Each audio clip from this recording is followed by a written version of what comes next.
আসসালামু আলাইকুম, সবাই কেমন আছেন?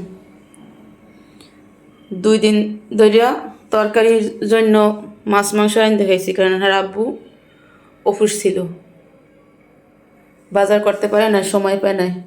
এই জন্য আজকে সব কিছু আনিয়ে দিছে। আমি গেছি লগে ঘুরতে, পরে কয় দোকানদার যা যা লাগে আর তাড়াতাড়ি সব দেন। পরে আমারে দোকানদার সব দিয়ে দিছে, আরও ছিল কিন্তু আমি না করছি, থাকলে নষ্ট হয়ে যাবে। এখন আমার ঘরে দোকান বসাইছি।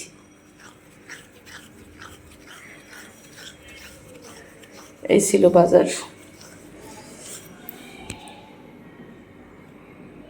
কেমন হয়েছে আমার বাজারগুলো? টমেটোগুলো ভালো আছে, 2টা আনছি, লাম্বাটাও আনছি, তারপর আবার এই যে লাম্বাটা, এটা মিষ্টি মিষ্টি লাগে, আর টকটাও আনছি, এই যে টক, এটা হের আব্বু খায় না, হে খাই এটা। তারপর দেখি যে আবার কাঁচা টমেটো, কই ওডিও সব দিয়ে দেন, পরে ওডিও দিয়ে দিয়েছে। সিমটা আমার বেশি পছন্দ হয় নাই, সকালবেলা সিম কিনলে বেশি সুন্দরতা পাওয়া যায়। আজকে যাওয়ার সময় দেখছি অনেক সুন্দর সিম।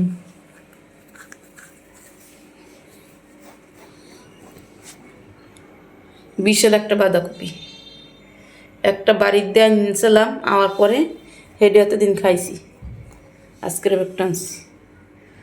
আর এই আলুগুলো হয়েছে আমার পছন্দের আলু। গেছিলাম এই বড়ই কেনার জন্য আলু, এই আলুগুলো হইল 30 টাকা এখন। এই আলুগুলো খাইতে সেই মজা, কিন্তু এই আলুগুলো বেশি দিন রাখা যায় না আবার।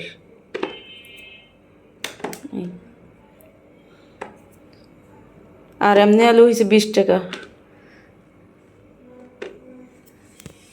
টমেটো হয়েছে 20 টাকা, কাঁচাটা কত রাখছে জানি না, পাকাটা হয়েছে 20 টাকা করে।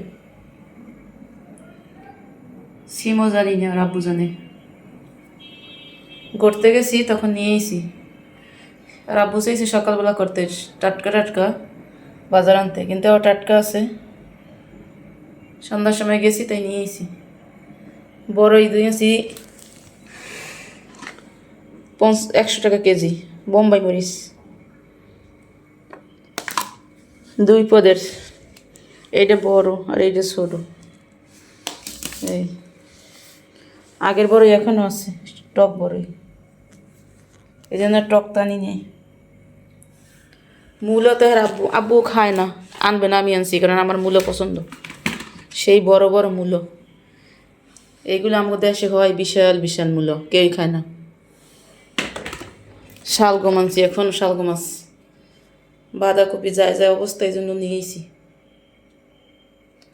আর আনছি কাঁচামরিচ ফ্রিজ রাখার জন্য, 2 কেজি 3 কেজি আছে, আরও 1 কেজি নিয়েছি, এটাও রেখে দিব, 60 টাকা কেজি। এই ছিল আমার আজকের বাজার। যখন তরি তরকারির দাম কমে তখন ওরা আগুই উগুই দেয়, আর যখন দাম থাকে তখন দাঁড় দেওয়া বেরো যায় না। যখন যে জিনিসের দাম বেশি তখন ওই জিনিসের আবার মূল্যও বেশি। এই হয়েছে 450 টাকার বাজার বর্তমান বাজারে। যখন দাম ছিল তখন এর দাম কত হইতো? অনেক টাকা।